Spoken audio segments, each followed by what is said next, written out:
Hey friend! In this video I wanted to show you 3 brush pens that you may not have heard of.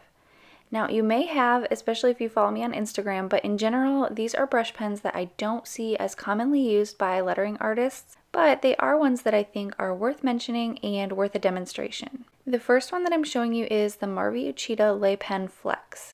Some of you may have seen this brush pen going around, but the reason that I added it here is because it's a new product from this brand. And you guys see me using the color in markers quite often, and this color palette is somewhat similar to some of those colors. I haven't done a side-by-side swatch, so I'm not exactly sure how they compare, but as you can see, they just have some unique, nice colors that kind of go well with some of the colors in the color in markers that I use quite often. The brush tip is very small and very soft, and I haven't 100% decided how I feel about this marker yet, so if you have tried it already, then let me know what you think about it in the comments below. One thing that I did want to mention is that this pen is very similar looking and similarly named to another product that they have that is just called, I believe, the Le Pen. I've already gotten an Instagram message from someone that had this confused with the Le Pen, and I think actually I've had more than one.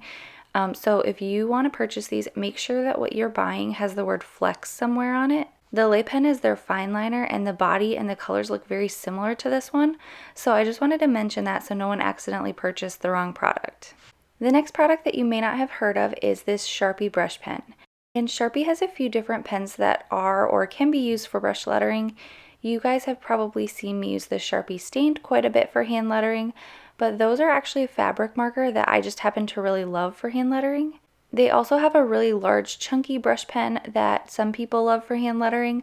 That one isn't my favorite for 2 reasons. I feel like it dries out quickly, and I'm not a huge fan of writing with a marker that has that Sharpie smell, if you know what I mean. But this brush pen is a product that they came out with, and it comes in a big pack of colors, and the tip feels somewhat unique to me. It's very thin and bouncy, which I'm a huge fan of. I believe that I've swatched the full set before or shared this in a pen haul, I think, so if I can find that video, I will leave it with the timestamps in the description box below if you would like to see more of that. The next pen that I've not seen as commonly used is this Fabralo brush pen. I did share this in a recent pen haul, but I wanted to point it out here. I can't remember exactly who was using it, but I think I saw somebody using it on Instagram, and I ordered it because it looked like a pen that I thought that I would love. I wasn't wrong. I am a big fan of this pen. The tip is bouncy, and it's really fun for creating a bouncy style of lettering. It almost feels like a good in-between size, not a really large brush pen, but also not as tiny as some of the smaller brush pens like the Pentel Touch or even that Le Pen Flex from the beginning of this video.